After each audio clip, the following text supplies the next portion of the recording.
Hey everyone, Chris here with another filler video, and you're probably wondering what you're looking at on screen right now. Well, this is actually the secret project I've been keeping under wraps for so long. Text Mode 2000. This is now available on my website to download at www.pixelships.com right from the games section, though you'll find it at the bottom of the games section because it's, well, kind of unfinished. So here's the thing. Around the end of 2014, I came up with the idea of doing this project. And the original goal of it was to be able to produce a whole bunch of small text mode based games in about 3 per year, so that they could be sold as DLC each one for a really low price. I was originally planning to do about $2 each. And this would be an ongoing thing. So there'd eventually be dozens of games in this program over the course of the years. But because I started getting into social media and doing the new show with shovelware diggers, and I even have more potential shows coming up in the future, it just can't fit this into my normal schedule anymore. See, this project wasn't really viable for me unless I could keep to that 3 games a year schedule at the minimum. So since I can't keep to that schedule, it just doesn't really make sense to keep working on this thing. But I didn't want to let all that code go to waste. I spent over a year working on this thing. So that's why it's available on my website now. And as you can see right now, there's actually 2 completed games for this thing. Well, they're not completed, but they're so close. It's like, they're fully playable. It's only like really minor things missing. And they may not be fully bug tested. I did catch some of the bugs and I had some testers helping me out, but just bear in mind, it hasn't been fully bug tested. So of the 2 games in this project, the first one here is Jade Fighter, which is actually sort of a remake/sequel to Jade Fighter Arena, which was a QBasic game I made many years ago, and is actually still available on my website. But the idea is it's just turn-based gladiatorial combat, but you got procedurally generated weapons, you can enhance them, you can repair them with ingots, there's different kinds of competitions and tournaments and stuff you can go through. It's a whole training thing, which is actually pretty simple, but you get the idea. There's actually a lot of content here. The other game available in here is Pellet Panic, which at first glance is a Pac-Man clone. But trust me, aside from picking up energy pellets scattered through mazes, it has no other relationship to Pac-Man. The idea behind the game is you're actually trying to destroy the layers that the monsters are spawning out of, but you can't do that without powering up your weapons.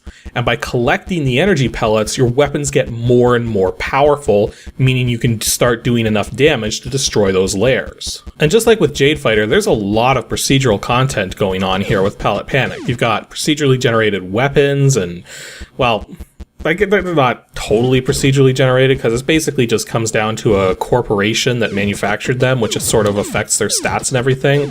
But then there's also special abilities and upgrades that you can apply, and different gear you can equip, which determines how many upgrade slots you get and things like that.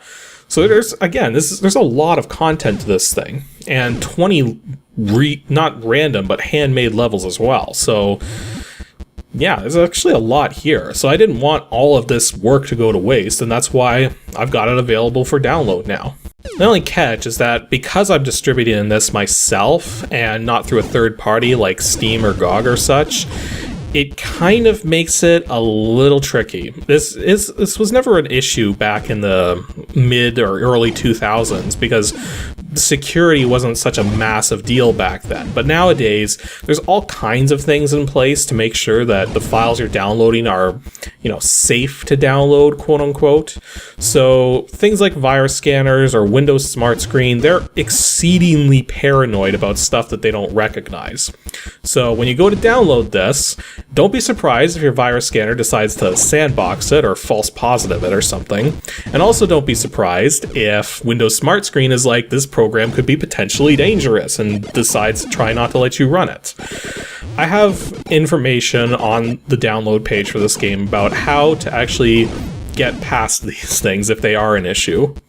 And the other thing too is the installer does include some of the prerequisite stuff to make sure that it runs properly, but I didn't include DirectX 9 because that's only going to be an issue for a small number of you.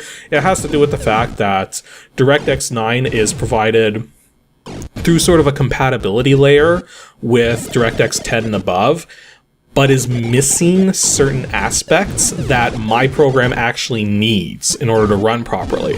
Specifically, support for being able to do battery level monitoring and rumble features with X input controllers like the 360 controller. So if you run into a problem where you try to start the program and it says a DLL is missing, all you have to do is install DirectX 9. I've got a link for it straight from Microsoft's website on the download page.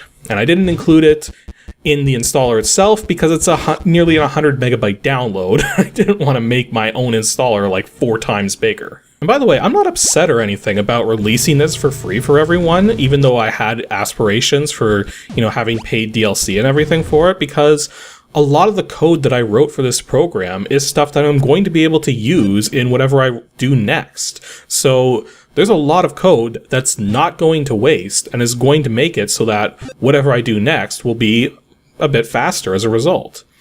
As for what I'm going to do next, project-wise, in terms of game programming, I'm kind of bouncing between two different ideas at the moment. I haven't settled on either of them specifically, but when I do settle on a specific one, I'll let you guys know, either through Twitter, maybe through a video. It depends on how much stuff I get done before I make my final decision. And as far as the channel is concerned, in terms of Agent DOS games, there's going to be 4 more filler videos, which will be on the 1st and 3rd Saturdays of November and December. And Shovelware Diggers will continue as usual. There might be a week or 2 in December near the end where I'll have to skip on them. If that happens, I'll let you guys know either in the videos themselves or through my social media on Twitter. But as it stands, Shovelware Diggers will continue at the normal pace. And other than that, there's not really a lot more to say. So if you guys want to check out Text Mode 2000, feel free to do so and let me know what you think. Again, the games in it are mostly complete, only really minor things missing, so they're completely playable. And yeah, I don't got much else to say. So stay tuned for the next filler video, which is just another Saturday away, and I'll see you guys then.